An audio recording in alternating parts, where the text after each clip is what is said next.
오늘 말씀 읽기 전에 이제 이 고난 주간에 이제 한 주간을 보면은 전날은 입성을 하시고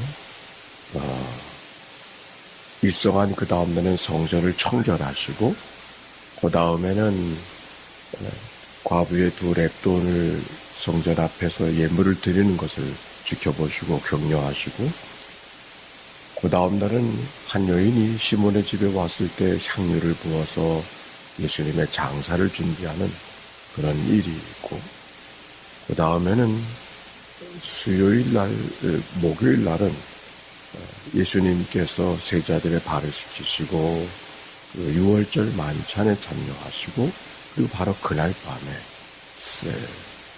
잡히시는 그리고 밤새도록 폭력과 채찍과 고통을 당하시고 아침에 돌아가시는 그런 날이었습니다.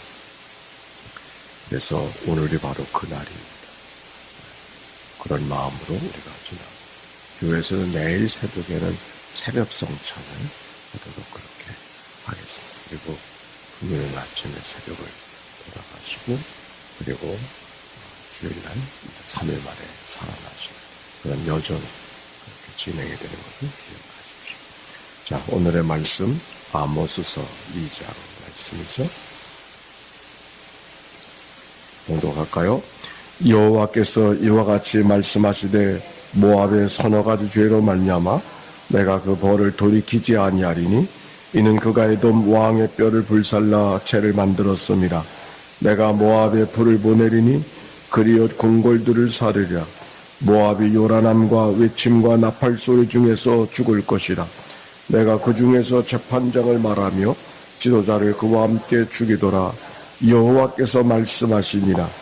여호와께서 이와 같이 말씀하시되 유다의 서너 가지 죄로 말미암아 내가 그 벌을 돌이키지 아니하리니 이는 그들이 여호와의 율법을 멸시하며 그 율례를 지키지 아니하고 그의 조상들이 따라가던 거짓 것에 미혹되었음이라. 내가 유다에 불을 보내리니 예루살렘의 궁궐들을 사르리라. 여호와께서 이와 같이 말씀하시되 이스라엘의 서너 가지 죄로 말미암아 내가 그 벌을 돌이키지 아니하리니 이는 그들이 은을 받고 의인을 팔며 신 한 켤레를 받고 가난한 자를 팔며 힘없는 자의 머리를 티끌먼지 속에 발로 밟고 연약한 자의 길을 굽게 하며 아버지와 아들과 한 젊은 여인에게 다녀서 내 거룩한 이름을 더럽히며 모든 제단 옆에서 전당 잡은 옷 위에 누우며 그들의 신전에서 벌금으로 얻은 포도주를 마심이니라. 내가 아모리 사람을 그들 앞에서 멸하였나니 그 키는 백향목 높이와 같고 강하기는 상수리 나무 같으나 내가 그 위에 열매와 그 아래의 뿌리를 진멸하였느니라. 내가 너희를 애굽 땅에서 이끌어내어 40년 동안 광야에서 인도하고 아모리 사람의 땅을 너희가 차지하게 하였고 또 너희 아들 중에서 선지자를 너희 청년 중에서 나시린을 일으켰나니 이스라엘 자손들이 과연 그렇지 아니하냐? 이는 여호와의 말씀이니라. 그러나 너희가 나실 사람으로 포도주를 마시게 하며 또 선지자에게 명령하여 예언하지 말라 하였느니라. 보라, 곡식단을 가득히 실은 수레가 흙을 누름같이 내가 너희를 누르리니 빨리 다른 밖 도망할 수 없으며 강한 자도 자기 힘을 낼 수 없으며 용사도 자기 목숨을 구할 수 없으며 활을 가진 자도 설 수 없으며 발이 빠른 자도 피할 수 없으며 말 타는 자도 자기 목숨을 구할 수 없고 용사 가운데 그 마음이 굳센 자도 그날에는 벌거벗고 도망하리라. 여호와의 말씀이니라. 아멘. 이는 생명의 말씀입니다. 오늘 사교구 귀한 찬양해 주셔서 감사하고 내일은 또 오교구 또 반주해 주시고 하나님께 감사하고 또 모든 분들 우리 격려하면서 박수로 한번 격려하시죠. 어제 2장 1장의 말씀을 통해서는 다메섹 또 가사 우스로 에돔 암몬 여러 이 가나안 땅을 감싸고 있는 이스라엘 나라를 감싸고 있는 여러 주변 나라에 대한 하나님의 심판을 이야기했고 그들의 서너 가지 죄 오늘 2장을 시작하면서 1절에 있는 말씀에는 모압과 에돔에 대한 얘기가 나오는데, 여호와께서 이와 같이 말씀하실 때 모압의 서너 가지 죄로 말미암아 내가 그 벌을 돌이키지 아니하리니 인 그가 에돔 왕의 뼈를 불살라 죄를 만들었습니다. 모압이 나오고 에돔이 나오죠. 강들을 따라서 지역이 구분되어지는데 요단강을 중심으로 해서 이쪽에는 서쪽에는 유다와 이스라엘이 있고, 요단강 동쪽에는 제일 위에는 제일 아래에는 에돔이라는 나라가 있고, 그 위에는 모압이라는 나라가 있고, 그 위에는 암몬이라는 나라가 있는데, 그 모압과 에돔이라는 나라에 대해서 이야기합니다. 아는 대로 모압과 암몬은 롯의 자손들이고, 에돔은 누구의 자손들이죠? 에서의 자손이죠. 네, 이 유다는 야곱의 자손이고, 이런 것들이 있는데, 반복되는 말은 역시 서너 가지 죄로 말미암아 내가 그 벌을 돌이키지 아니하리니, 그런 말씀이 있습니다. 서너 가지 죄로 말미암아 그 벌을 돌이키지 아니하시겠다는 하나님의 심판에 대한 말씀 1장에도 기록되어져 있고 2장 서두에 기록되어져 있는데, 아마도 다른 나라들의 죄를 책망하는 것에 대해서는 유다와 이스라엘 사람들은 쾌재라 그렇게 생각하고 있었을지 몰라요. 그런데 모압의 죄를 지적하고 나서 이어서 유다의 죄도 이야기하고 이스라엘의 죄도 이야기하는 거예요. 한번 읽어볼까요? 유다의 죄 4절 말씀 읽어봅시다. 시작.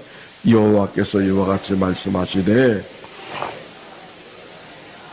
내가 그 벌을 돌이키지 아니하리니 이는 그들이 여호와 율법을 멸시하며 그 윤례를 지키지 아니하고 그 조상들에 따라가던 거짓 것에 미혹되었습니다. 네, 유다의 서너 가지 죄.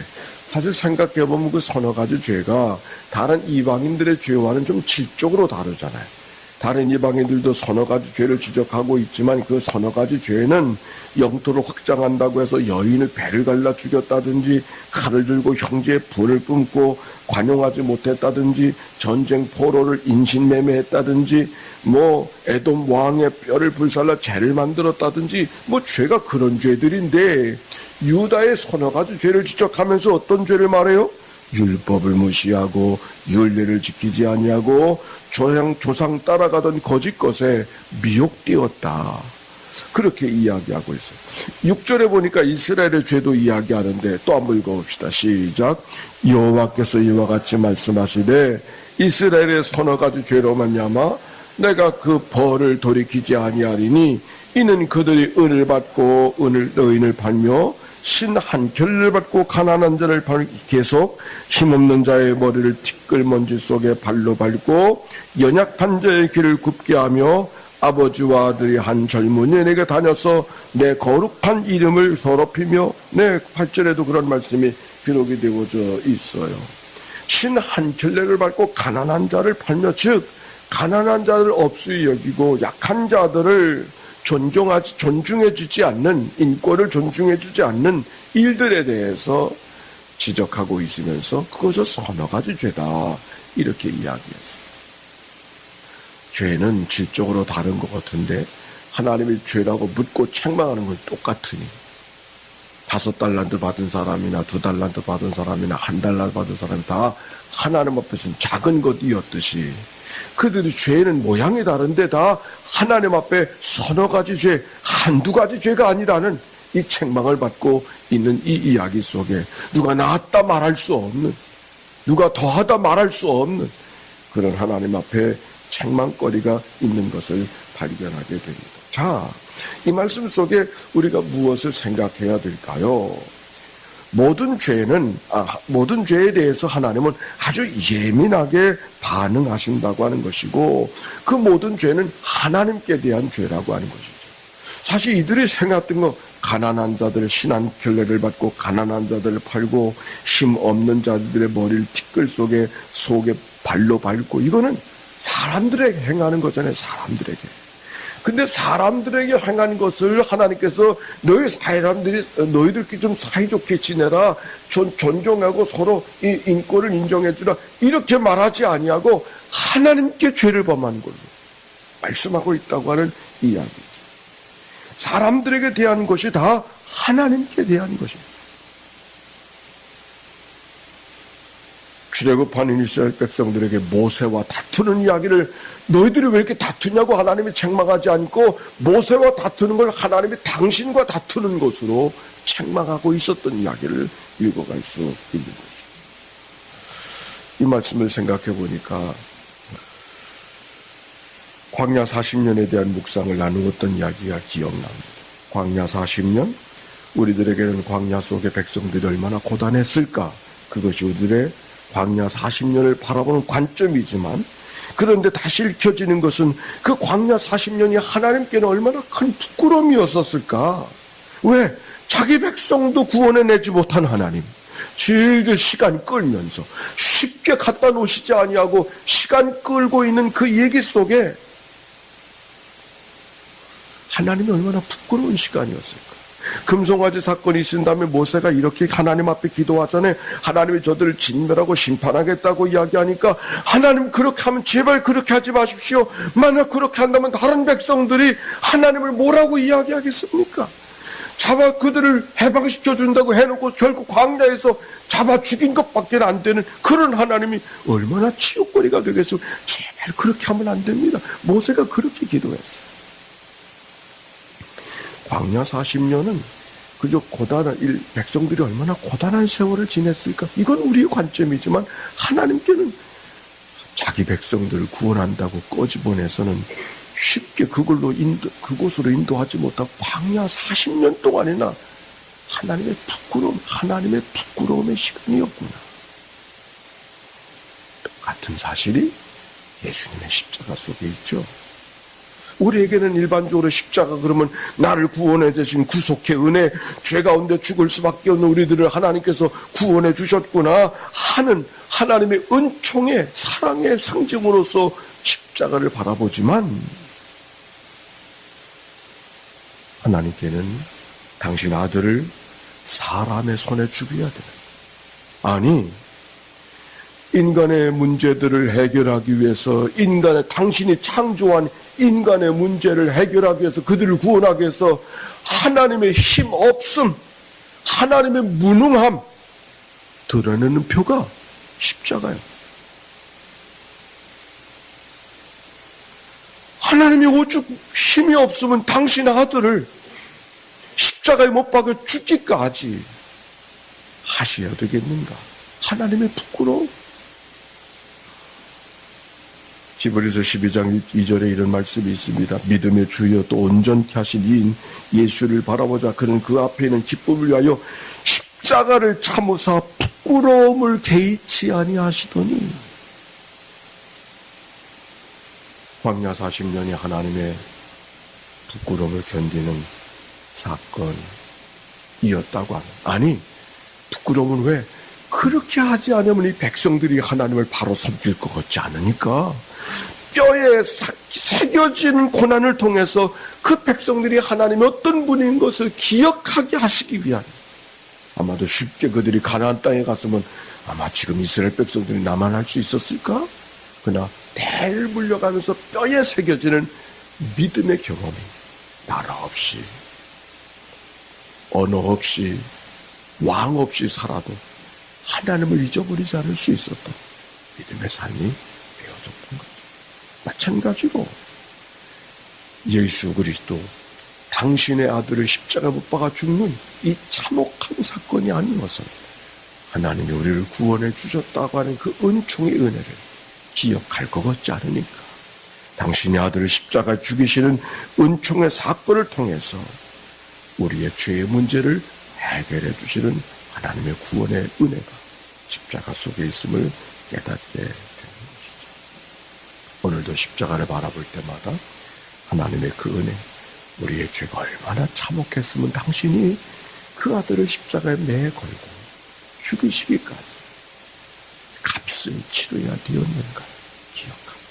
십자가가 하나님의 은총, 하나님이 당신의 부끄러움을 감내하시면서도 우리를 구원해내시는 하나님의 은총이 있음을 기억하는 은혜가 있게 되시기를 바랍니다. 또 한 가지는 우리가 어떤 죄를 범했는가보다 더 중요한 것은 그 죄에 대해서 어떻게 반응하고 있는가 하는 것이 중요한 것이죠. 제가 한번 물어볼게요. 용서받지 못할 죄가 있을까요? 대답 못하는 이유를 알죠? 성령을 회방한 자는 용서받지 못한다고 했는데, 그렇습니다. 그런데 성령을 회방한다고 하는 것은 하나님이 허락하신 은총을 거절하는 죄니까 그거는 구원받지 못할 수밖에 없는 거예요. 하나님이 구원해 주시는 은총을 거절하는 것이니까. 그러나 이 땅의 모든 어떤 죄도 예수 그리스도의 구속 밖에 있는 죄가 없는 줄로 믿습니다. 구원해내지 못할 죄가 없다는 말씀을 드리고 있는 거예요. 그러니까 어떤 죄를 졌는가, 이게 중요한 것이 아니라 그 죄에 대해서 우리가 어떤 태도를 갖고 있는가, 이게 중요한 것이죠. 오늘 여기 성경에 있는 이 이야기 속에 여인의 배를 갈랐던 참혹한 죄도 있고, 사람들을 인신매매로 전쟁 포로를 노예로 팔고 광산으로 보냈던 잘못을 책망하는 그런 참혹한 죄도 있지만, 그런데 하나님의 말씀을 귀를 기울여 듣지 못한 죄까지 동일한 죄를 바라보시고 있다는 이 이야기 속에서는 우리가 어떤 죄가 더 무거운 죄냐, 이게 중요한 게 아니고 죄 앞에 우리가 어떤 자세로 갖고 살아가는가, 그게 더 소중한 하나님의 가르침이라고 하는 말씀. 누가 더 큰 죄를 졌는가, 누가 더 경한 죄를 졌는가, 작은 죄를 졌는가, 이거는 싸울 필요가 없고, 이거는 생각할 필요가 없고, 어떤 죄든지 그 앞에 우리가 어떤 자세를 갖고 있는가 하는 것이 중요합니다. 사실 그들이 말씀이 없어서가 문제가 아니라 말씀을 듣지 않아서가 문제죠. 여기 오늘 성경에도 보니까 10절에 이런 말씀이 있어요. 내가 너희를 애굽 땅에서 이끌어내어 40년 동안 광야에서 인도하고 아모리 사람의 땅을 차지하고 또 너희 아들 중에 선지자를 너희 청년 중에 나시린을 일으켰나니 이스라엘 자손들아, 과연 그렇지 아니하냐? 이는 여호와의 말씀이니라. 하나님께서는 죄에 대한 바른 태도를 갖고 살려고 하나님의 말씀을 주셨을 뿐만 아니라 선지자를 보내주시고 나시린을 세워서 그 백성들을 어떻게 하든지 마음을 돌이켜 주께로 돌아오게 하기를 원하셨으나 백성들이 듣지 않았던 것이죠. 우리가 하나님 앞에 삶을 고백하면서 내가 죄인입니다 고백하고 하나님의 말씀 앞에 하나님이 원하시는 대로 귀를 기울여 반응하는 그런 삶을 살아가야 될 줄로 믿습니다. 우리가 성경 한 군데 봅시다. 역대하서 21장. 역대하서 21장.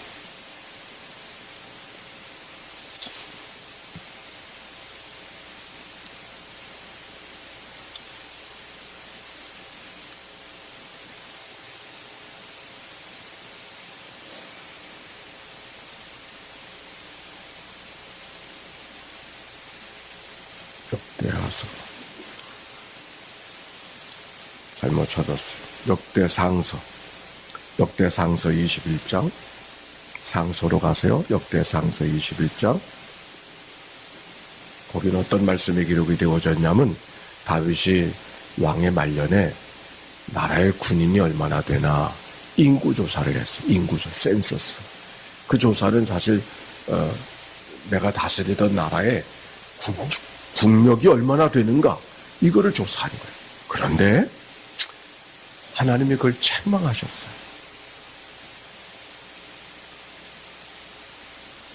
밧세바를 취했을 때, 우리 안에 밧세바를 취했을 때 하나님이 책망하셨지만 인구조사한 걸 하나님이 책망하셨어요. 그런데 그것에 대해서 다윗이 어떻게 반응하고 있는가? 8절 말씀. 8절. 21장 8절에요. 같이 읽어봅시다. 시작. 다윗이 하나님께 아뢰되 내가 이 일을 행함으로 큰 죄를 범하였나이다. 이제 간과하옵나니 종의 죄를 용서하여 주옵소서. 내가 심히 미련하게. 어찌 보면 인구조사 당연히 해야 되는 거 아니에요? 나라를 통치하고 다스리려면 당연히 해야 되는 거 아니에요? 하나님, 내가 왕으로서 인구조사도 못합니까? 다스리기 위해서 이거 해야 되는 거 아닙니까? 이렇게 말하지 않았어요. 이렇게 반응하지 않았어요. 내가 하나님 앞에 죄를 졌습니다. 이렇게 말하지도 않았어요. 뭐라고 말했어요? 내가 하나님 앞에 큰 죄를 범하였어요. 어찌 보면 할 만한 일을 했고 당연한 일을 했지만 죄라고 물을 책망하니까 내가 죄를 졌습니다 하고 말하자고 내가 하나님 앞에 큰 죄를 범하였습니다. 조그만 것을 큰 죄를 범하였습니다. 역시 다윗이로군. 이게 신앙의 태도. 이게 신앙의 태도. 우리가 죄를 책망할 때 죄진 다른 사람들 견주어보면서 난 나보다 더 나쁜 사람들 많은데 왜 나를 책망하시는가? 우리는 종종 많은 경우 그렇게 생각해. 그러나 신앙인의 태도는 아니 사순절을 지나가는 십자가 앞에 선 우리들의 모습 어찌됐든지 예수 그리스도를 죽일 만큼의 큰 죄가 내게 있음을 고백하고 하나님 앞에 내가 큰 죄를 졌습니다 고백하는 이 다윗의 고백이 오늘 사순절을 살아가는 우리가 배워야 될 하나님을 향한 태도.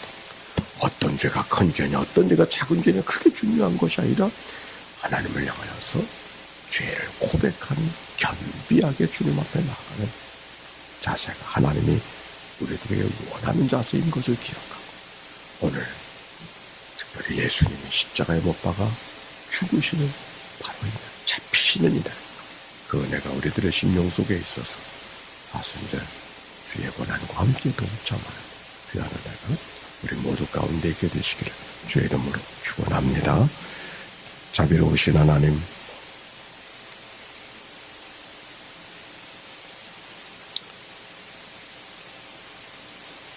유다와 이스라엘의 서너 가지 죄,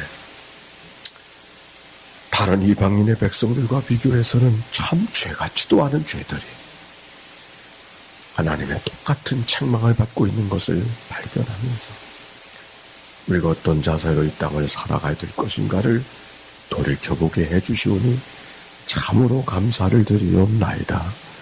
다윗 인구조사한 것을 갖고도 내가 큰 죄를 범하였나이다. 주의 종을 용납하여 용서하여 주시옵소서. 기도하던 다윗의 기도가 오늘 우리의 기도가 되게 해 주시옵소서. 이 한 날 우리들의 죄가 얼마나 무거운 죄인가를 예수 그리스도의 십자가를 통해서 발견하는 이 한 날이 되게 해 주시옵시고 이날 주님의 큰 기쁨이 우리 안에 있도록 우리의 마음속에 주님의 마음을 읽어드리고 우리 마음속에 주님의 기쁨을 돌려드리는 은총의 날이 이날 되도록 인도하여 주시옵소서. 우리가 잘한 것 같아도 잘한 것 속에서도 부족이 있고 부끄러움이 있음을 고백하면서 남의 탓을 보기 전에 내 책임과 내 부족을 먼저 발견하는 저희들이 되도록 은혜의 날이워 주옵소서. 세일을 통하여 특별히 기도하는 종들의 간절한 기도를 주님이 기억하여 주옵소서. 구하라 그러면 주실 것이요 찾으라 그러면 찾아낼 것이요 두드리는 이에게 열어주마 약속하신 아버지 하나님, 닫힌 문은 열어지게 해 주시옵시고 묶인 문은 풀어지게 하여 주시옵시고 질고에서 해방되게 해 주시옵시고 가는 길이 형통한 길을 걸어가도록 축복하여 주시옵소서. 예물 드리며 하나님 앞에 간절히 기도하는 종들의 기도를 연락하시고 심었으니 열매 맺게 하여 주옵소서. 방송으로 또 처소에서 병상에서 이 아침을 맞이하는 식구들을 기억하시고 동일한 은혜가 그들 가운데 있게 하여 주옵소서. 구주 예수님의 이름으로 기도하옵나이다. 이제는 성부 성자 성령 삼일체 하나님의 크신 은혜와 사랑과 역사가 이제와 같이 영원히 함께해 주시기를 축원하옵나이다. 아멘.